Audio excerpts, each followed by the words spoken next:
Haiti Scotland മത്സരം. അതിൽ Scotland 1-0 ഹെയ്ത്തിയെ പരാജയപ്പെടുത്തുന്ന ഒരു സാഹചര്യം ഉണ്ടായിരുന്നു. 28-ാം മിനിറ്റിൽ ജോൺ മഗ്ഗിൻ്റെ വകയാണ് സ്കോട്ട്ലൻഡിന് അനുകൂലമായൊരു ഗോൾ പിറന്നത്. എന്താണ് നേരത്തെ പറഞ്ഞ പോലെ ഈ ഒരു സ്കോട്ട്ലൻഡിൻ്റെ ഭാഗത്തുനിന്ന് ഒരു മികച്ച പ്രകടനം ഉണ്ടായി. മിഡ്ഫീൽഡിൽ ഒരു വർക്ക്, സെറ്റ് പീസിലെ ഇതൊക്കെ അവർക്ക് ഡിഫൻസീവിൽ സ്ട്രക്ചർ അതൊക്കെ സ്കോട്ട്ലൻഡിന് അനുകൂലമാകുന്ന ഒരു സാഹചര്യം ഉണ്ടായിരുന്നു. അപ്പം ഹെയ്തിയിലേക്ക് വന്നു കഴിഞ്ഞാൽ ഹെയ്തിയിലും ഫിനിഷിങ്ങിലെ പോരായ്മകൾ അവർക്ക് വലിയ രീതിയിൽ ദോഷം ചെയ്യുന്ന ഒരു സാഹചര്യം ഉണ്ടായിരുന്നു. പക്ഷേ അത്യന്തം ആവേശം നിറഞ്ഞൊരു ഇൻട്രസ്റ്റിംഗ് ഗെയിം തന്നെയാണ് ഹെയ്തിയുടെ ഭാഗത്തു നിന്നും ഉണ്ടായത്. ഇന്നലെ നടന്ന മറ്റൊരു പ്രധാനപ്പെട്ട മത്സരം ഓസ്ട്രേലിയയും തുർക്കിയും തമ്മിലൊരു മത്സരം കൂടി ഉണ്ടായിരുന്നു. ഒരു 2-0 ഓസ്ട്രേലിയ വിജയം സ്വന്തമാക്കുന്ന ഒരു കാഴ്ച നമുക്ക് കാണാൻ സാധിച്ചു. 33-ാം മിനിറ്റിലും 75-ാം മിനിറ്റിലുമാണ് ഓസ്ട്രേലിയ ഗോളുകൾ സ്വന്തമാക്കുന്ന ഒരു കാഴ്ച നമുക്ക് കാണാൻ സാധിച്ചത്. ഒരു 75-ാം മിനിറ്റിൽ എടുത്ത് പറയേണ്ട ഒരു കാര്യം, ലോങ് റേഞ്ചർ ഗോൾ തന്നെയാണ് ഓസ്ട്രേലിയയുടെ ഭാഗത്തുനിന്ന് ഉണ്ടായത് എന്നുള്ളതാണ്.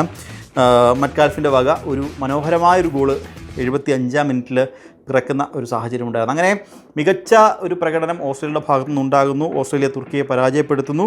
അനിവാര്യമായൊരു 3 പോയിൻ്റ് അവർക്ക് ലഭ്യമാകുന്നു, അല്ലെങ്കിൽ സ്വന്തമാക്കി എന്നുള്ളതാണ് അവരുടെ ഭാഗത്തു നിന്നുള്ള ഏറ്റവും വലിയ സന്തോഷകരമായ പ്രതീക്ഷ നൽകുന്ന ഒരു കാര്യം. ഇനി നമുക്ക് ഇന്ന് നടക്കാനുള്ള മത്സരങ്ങളുടെ വിശേഷങ്ങളാണ് നോക്കേണ്ടത്. ഇന്ന് പ്രധാനമായി നടക്കുന്നൊരു മത്സരം ജർമ്മനിയുടെ പോരാട്ടമുണ്ട്. ജർമ്മനിയും കുറസാവും തമ്മിലൊരു പോരാട്ടമുണ്ട്. ആദ്യമായി ലോകകപ്പിലേക്ക് വരുന്നു, ആദ്യമായി ലോകകപ്പ് കളിക്കുന്ന കുറസാവും തമ്മിലൊരു പോരാട്ടം ഇന്ന് നടക്കുന്നുണ്ട്. ഒപ്പം നെതർലൻഡ്സും ജപ്പാനും തമ്മിലുള്ളൊരു പോരാട്ടത്തിന് ഇന്ന് കളമൊരുങ്ങുന്നുണ്ട്. ഒപ്പം ഇനി നടക്കാനുള്ളത് ഐവറി കോസ്റ്റും ഇക്വഡോറും തമ്മിലൊരു പോരാട്ടം നടക്കുന്നുണ്ട്. ഒപ്പം സ്വീഡനും ടുണീഷ്യയും തമ്മിലൊരു പോരാട്ടം നടക്കുന്നുണ്ട്. ഇത്രയും മത്സരങ്ങളാണ് ഇന്ന് രാത്രിയും നാളെ പുലർച്ചെയുമായി ഇനി നടക്കാനുള്ളത്. ആദ്യം നമുക്ക് ജർമ്മനിയുടെ കാര്യത്തിലേക്ക് വരാം. ജർമ്മനിയും കുറസാവും തമ്മിലൊരു പോരാട്ടത്തിന് കളമൊരുങ്ങുന്നുണ്ട്. ഈ ഒരു ടൂർണമെൻറ്റിലെ വലിയ ഫേവറേറ്റ് ടീമുകളിൽ ഒന്നാണ്. അതായത് കപ്പടിക്കാൻ സാധ്യതയൊക്കെ പറയുന്ന ടീമുകളിൽ ഒരു പ്രധാനപ്പെട്ട ടീം തന്നെയാണ് ജർമ്മനി എന്ന് പറയാം. കാരണം ജർമ്മനി ആരാധകരൊക്കെ വളരെ വലിയ ആവേശത്തിൽ തന്നെയാണുള്ളത്. അപ്പോൾ അതുകൊണ്ട് ഒരു കപ്പടിക്കാനൊരു സാധ്യതയുള്ള, അല്ലെങ്കിൽ ടൂർണമെൻറ്റ് ഫേവറേറ്റ് ടീമായിട്ടൊക്കെ പറയപ്പെടുന്ന ഒരു ടീം കൂടിയാണ് ജർമ്മനി എന്ന് പറയുന്നത്. മറുവശത്ത് കുറസാവയുടെ കാര്യത്തിലേക്ക് വന്നാൽ നേരത്തെ പറഞ്ഞതുപോലെ ആദ്യമായൊരു ലോകകപ്പ് കളിക്കാൻ വരുന്നൊരു ടീമാണ്. അതുകൊണ്ട് തന്നെ അവർക്ക് യാതൊരു ടെൻഷനൊന്നും ഇല്ലാതെ ആദ്യമായൊരു ലോകകപ്പ് മത്സരം കളിക്കാൻ ഇറങ്ങുന്നു. അതിൻ്റെ പ്രതീക്ഷകളൊക്കെ ആയിട്ടാണ് അവർ ഇറങ്ങുന്നത്. ജർമ്മനിയുടെ ഒരു പ്രകടനത്തിലേക്കൊക്കെ വന്നു കഴിഞ്ഞാൽ എടുത്തു പറയേണ്ടത് അവരുടെ മധ്യനിര തന്നെയാണ്. മുസിയാളയും റിറ്റ്സും ഉൾപ്പെടുന്ന ഒരു മധ്യനിര, അത് വളരെ നിർണായകമാകും. ആ ഒരു മധ്യനിര അവർ സൃഷ്ടിക്കുന്ന ആ ഒരു മത്സരം, അതായത് എനിക്ക് തോന്നുന്നു നിലവിൽ ലോകത്തുള്ള ഏറ്റവും അപകടകാരികളായിട്ടുള്ള മിഡ്ഫീൽഡ് 2 താരങ്ങളാണ്. അവരൊരുമിച്ചാൽ വളരെ അത്ഭുതങ്ങളൊക്കെ സംഭവിക്കാൻ സാധ്യതയുള്ള 2 താരങ്ങളാണ്. നേരത്തെ പറഞ്ഞാൽ ഏറ്റവും മികച്ച മിഡ്ഫീൽഡർമാരിൽ 2 പേരാണ് മുസിയാളയും റിറ്റ്സും. അപ്പോൾ അവർ ചേരുന്നൊരു കൂട്ടുകെട്ട് തന്നെയാണ് ജർമ്മനിയുടെ ഏറ്റവും വലിയ കരുത്ത്. പരീക്ഷിക്കാൻ പോകുന്നു, ഇന്ന് പരീക്ഷിക്കപ്പെടാൻ സാധ്യതയുള്ളതും ഈ ഒരു മധ്യനിരയും കുർസാവയുടെ മധ്യനിരയും തമ്മിലൊരു പരീക്ഷണമായിരിക്കും ഇന്ന് നടക്കാൻ സാധ്യതയുള്ള പ്രധാനപ്പെട്ട ഒന്ന്. ഈ ഒരു സ്ക്വാഡിലേക്കൊക്കെ വന്നു കഴിഞ്ഞാൽ 90 മിനിറ്റും ഇൻറ്റൻസിറ്റി നിലനിർത്താൻ സാധ്യതയുള്ള, അല്ലെങ്കിൽ അതിന് കഴിയുന്ന ഒരു സ്ക്വാഡ് തന്നെയാണ് ജർമ്മനിക്കുള്ളത് എന്ന കാര്യത്തിൽ യാതൊരുവിധ സംശയവുമില്ല.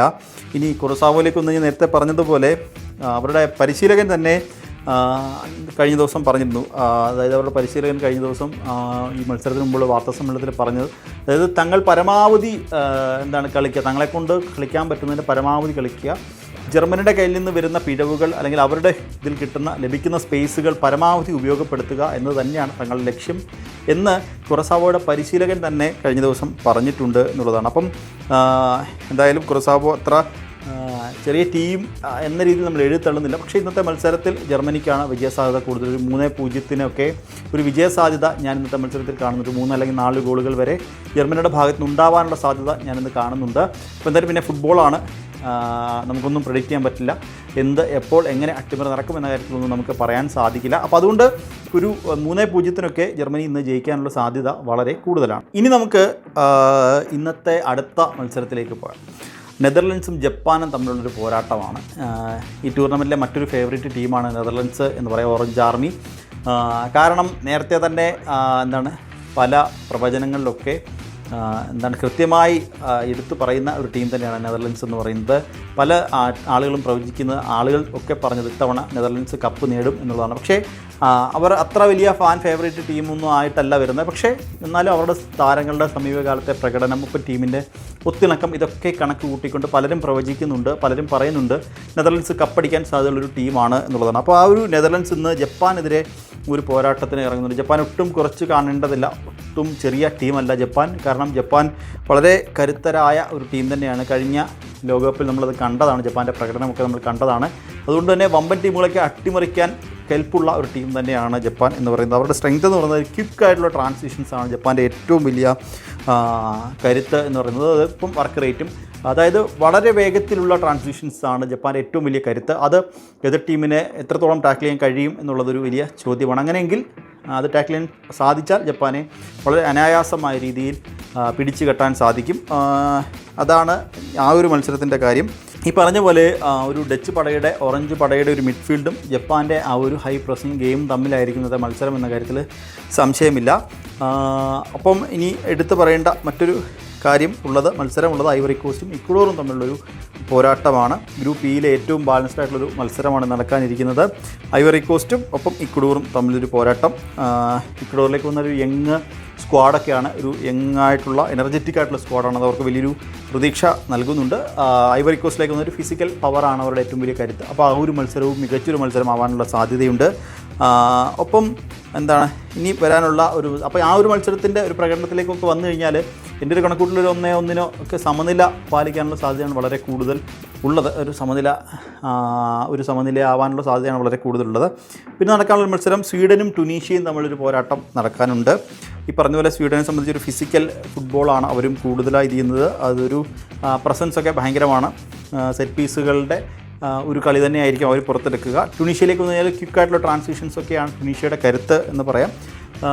1-0 സ്വീഡൻ ജയിക്കാനുള്ളൊരു സാധ്യതയാണ് ഞാൻ എന്തായാലും കണക്ക് കൂടുന്നത്. അപ്പോൾ എന്തായാലും ഇത്രയൊക്കെയാണ് ഇന്നിനി നടക്കാനുള്ള കളികൾ ഉള്ളത്. നേരത്തെ നമ്മൾ പറഞ്ഞതുപോലെ ഒരു ബ്രസീൽ സമനില പാലിച്ചു, ഖത്തർ സമനില പാലിക്കുന്ന ഒരു കാഴ്ച നമ്മൾ കണ്ടു. ഓസ്ട്രേലിയ ഒരു മികച്ച വിജയം നേടുന്നൊരു കാഴ്ച നമ്മൾ കണ്ടു. കുറേയധികം വിജയങ്ങളൊക്കെ ഉണ്ടെങ്കിലും ഇനി അങ്ങോട്ടുള്ളത് നേരത്തെ പറഞ്ഞ പോലെ ജർമ്മനിയുടെ ഒരു മത്സരം വരാനിരിക്കുന്നുണ്ട്. ടൂർണമെൻറ്റ് ഫേവറേറ്റുള്ള നെതർലൻഡ്സിൻ്റെ മത്സരം വരാനിരിക്കുന്നുണ്ട്. ഒപ്പം ഐവറി കോസ്റ്റും ഇക്വഡോറും തമ്മിലൊരു പോരാട്ടം നടക്കാനിരിക്കുന്നു. സ്വീഡനും ടുണീഷ്യയും തമ്മിലുള്ള പോരാട്ടം നടക്കാനിരിക്കുന്നു. അപ്പോൾ ഇത്രയും മത്സരങ്ങൾ ഇന്നിനി നടക്കാൻ 4 മത്സരങ്ങൾ ഇനി അങ്ങോട്ട് ഇന്ന് രാത്രിയും നാളെ പുലർച്ചയുമായിട്ടൊക്കെ നടക്കാനുണ്ട്.